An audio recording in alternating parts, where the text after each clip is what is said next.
other teams against FPX. If Dawn 128 is prevented from doing anything around the map, then FPX will have lesser options for team fights. Kha'Zix's gonna be picked up, early pick as well for the jungler. Yeah, which is kind of surprising. Bo7 wants to fight fire with fire. One of the other. Wait, what? They're banning the Aatrox, believing that it will still be picked up by Lee Sao on the top side. Because again, whenever we see the Sivir and Ornn get picked up, oftentimes the Aatrox gets really unlocked. So I really think this is a very good ban to consider for FPX, but was kind of surprising though. Ooh.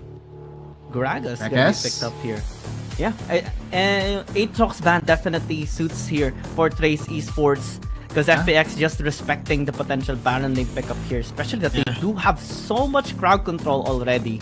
And Sivir, of course, just amplifies Aatrox even more. That's scary. Perfect pair on the hunt, lots of move speed, lots of damage as well. But they are targeting a support. Trace Esports wants to minimize the impact Chow will have into the team. Alistar is also that one champion that I really think Chow is very good at. Corki being banned away here by FPX means that they will most likely have to revolve their play into what I would say a mid lane mage for Corrin, just to have that AP damage source. But for FPX, meanwhile, though, they can still go for the double marksman composition, having the Lucian and the Ezreal. Very good laning prowess, but they're shifting the tides and would go for an AP damage source and taking away a favorite of Corrin in the Vladimir. Interesting. Vladimir. Just like what you mentioned a while ago. Because they banned away the Corki, because there is no Zoe already on the side of this game, then Vladimir can just have a better platform right now to scale up. But Kassadin's still available in case that Corrin wants to match the scaling of this Vladimir. They have relatively good early game champions in for the meantime as well. But Zeri being hovered, they're not pressured that much for this Vladimir pick. Looks like they want to scale.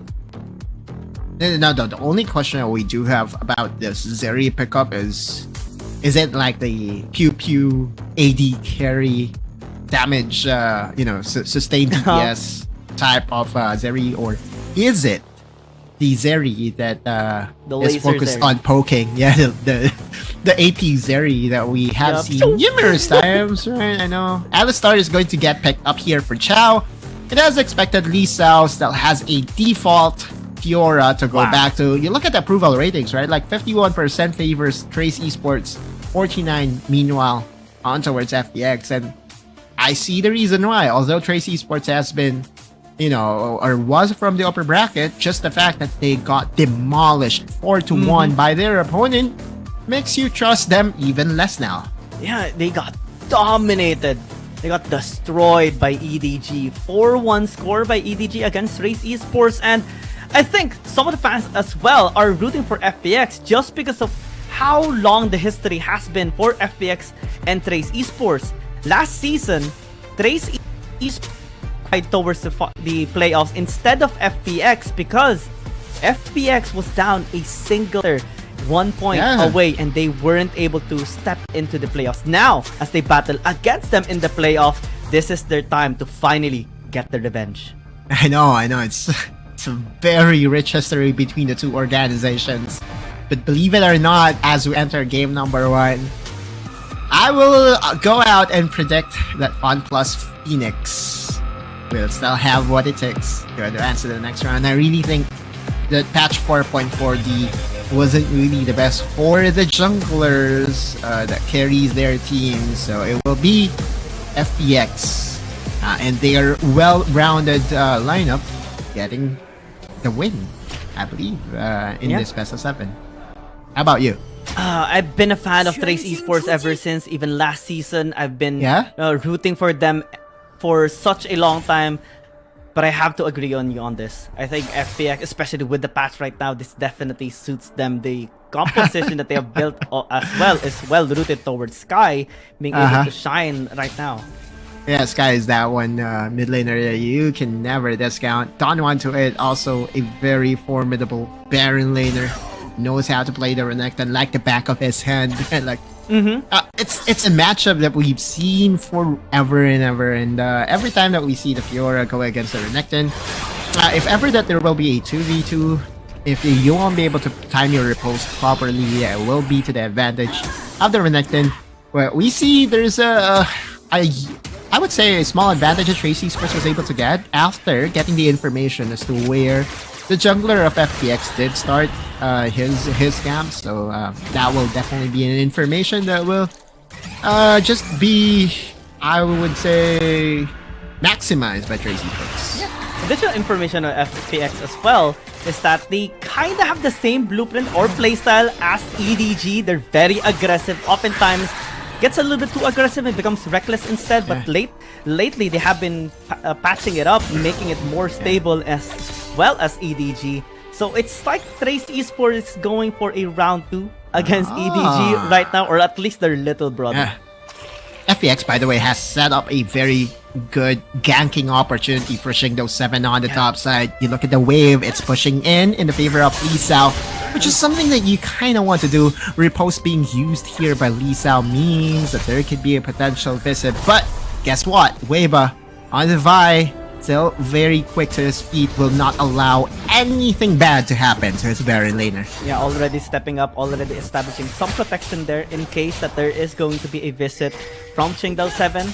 It is just macro prowess from Trace Esports for now, protecting their top laner, allowing this Fjord to just continue to shine, while the other laners are just trying to scale up as well. Weiba getting caught there, but it's still fine.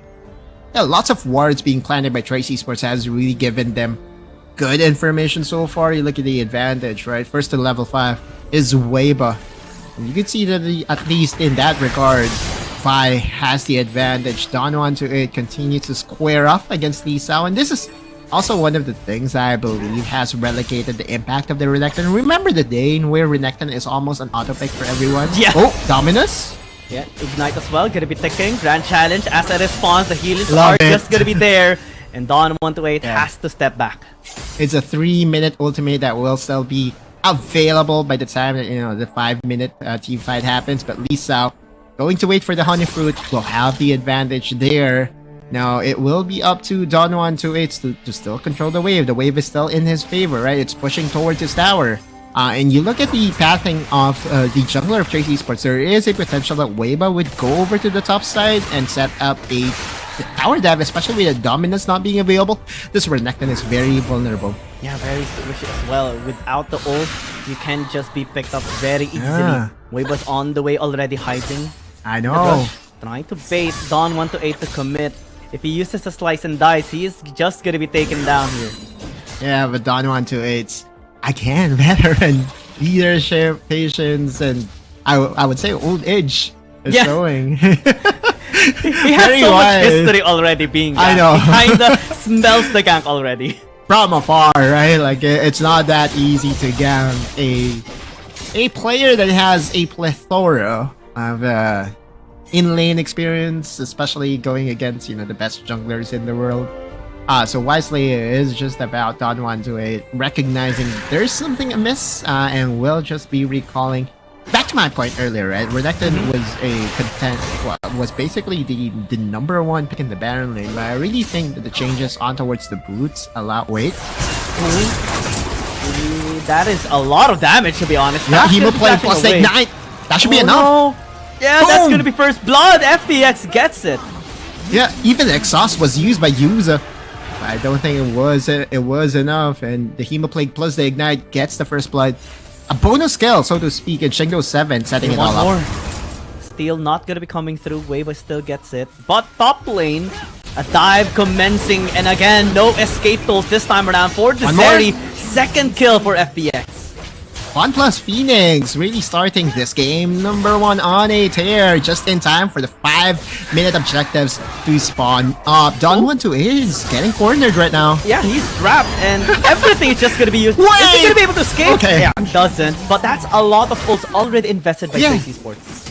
And also, FPX has started to get some tower plates on the top side. One of the best scaling marksmen that we have in the game, Yuza, getting lots of resources. And again, with The priority on the Rift Herald expected the mid lane will be opened up, so that will be 2 towers for 0 for Trace Esports, or for 1 dragon, I guess. Tower without anything, any structured trades just yet for Trace Esports. Lisa trying to get something in the bottom lane, but unable to get anything as well. They haven't used the Rift Herald just yet, so FPX can still use it in the mid lane. I know. As they poke them out and then get a second tower. I know, it's a very easy execution altogether. They're setting up Kong, actually it was Kong, not Yuza. Kong being allowed this much resources, right? Like solo gold on the top side, getting full plates, and again with the Rift Herald still available, I wonder if FPX would commit and place the Rift Herald here on towards the bot lane. But this looks like that their target will still be the mid lane. But you know what is confusing to me right now is the Ezreal and the Alistar should be in the mid lane, right? Like, if they want to take this down, they need the marksman to get that pressure in. Sky playing with fire against Yuza, but there are 3 members here. Spawning the Rift Herald, getting some damage done here on the wave as well. Yuza has to back wave. Dawn. Dawn 128 is in the vicinity. Is Zoss gonna be coming through? Engage! Hemo Plague and again, cool guys don't do like explosions. Yuza's just gonna die, and FPX has 1 kill and a tower. That's the second time SkyFL went for the combo of Ignite Hemo Plague to its full potential.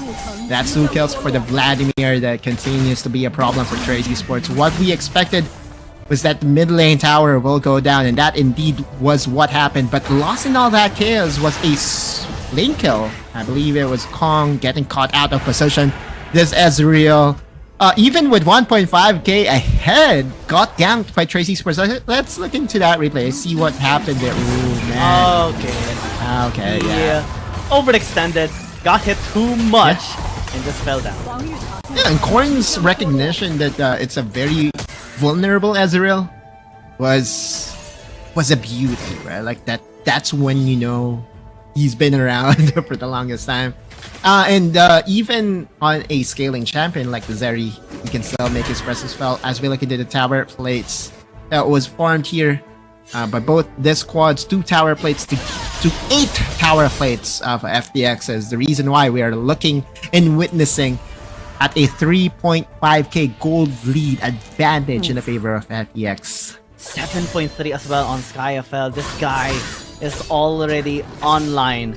Even if he's just using a late game scaling champion, we see the damage already. They feel the damage as well. And Trace Esports are just gonna be shivering in fear a lot more later. Yeah, the Hemo Plague being used as an assassination tool rather than a team fighting tool in the early stages is a pleasure to watch so far for FPX. Looking at the items, it does look like that they went for the double AD. Zeri is not going to be the poke Zeri that we often see.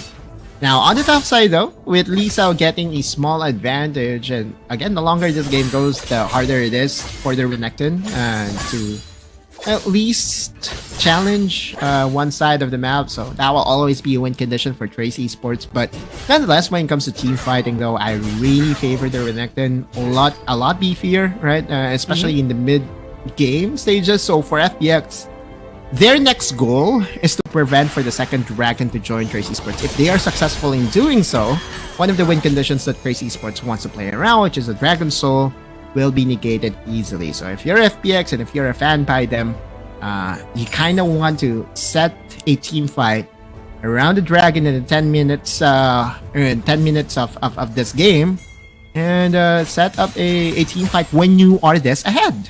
And you also want to get the bottom side tier 1 tower of Trace Esports so that you will have more space to go around the red side jungle here of Weiba. So far, it's still intact, and good job for Trace Esports for being able to successfully defend it as well.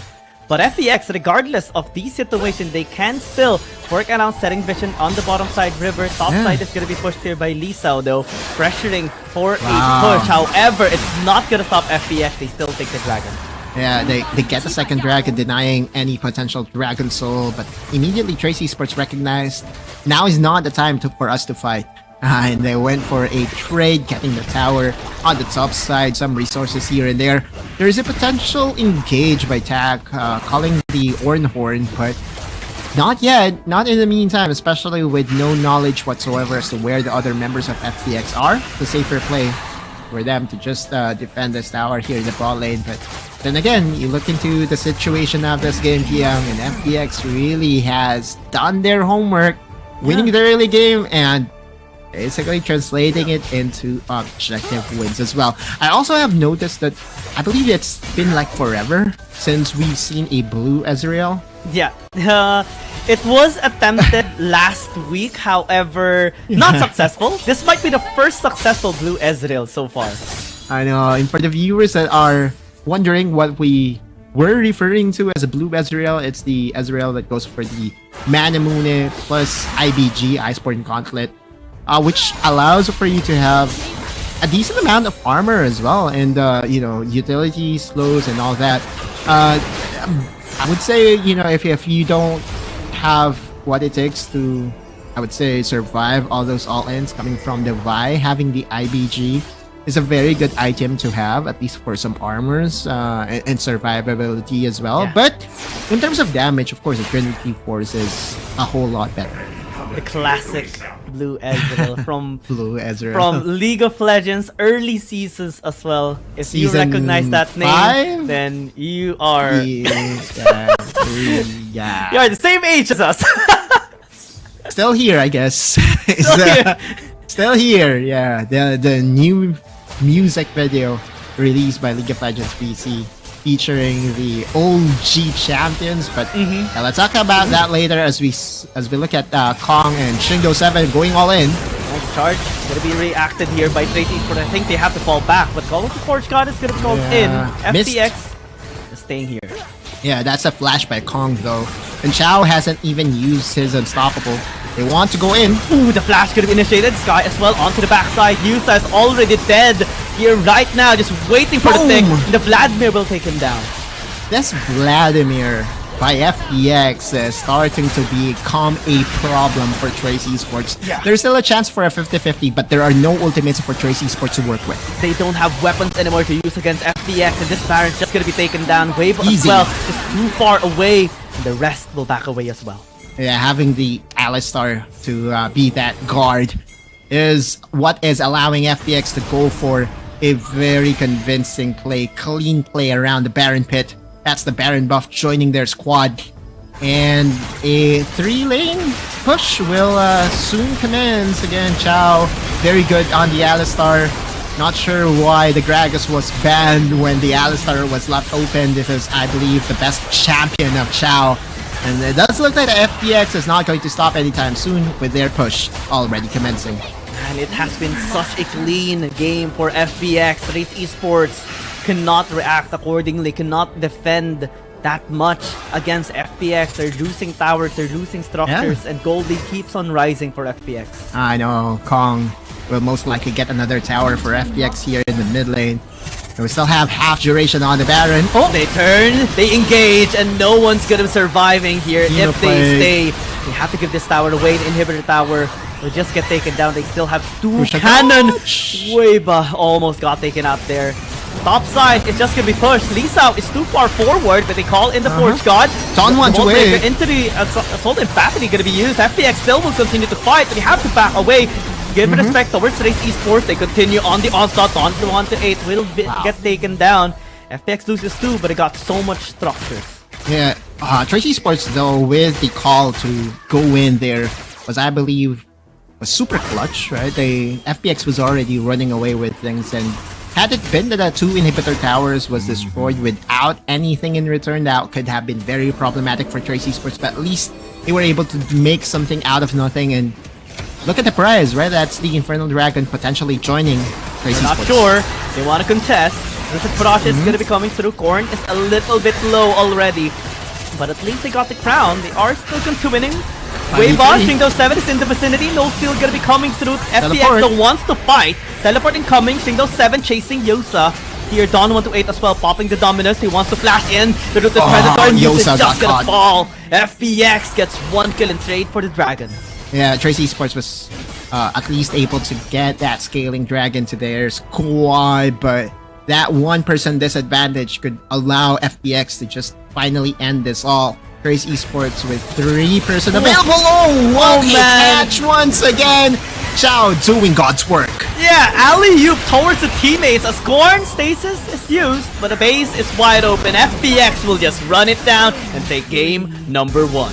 All the believers of FPX is rising up, and for good reasons. That was a complete domination from Von plus Phoenix. Complete domination indeed. A clean game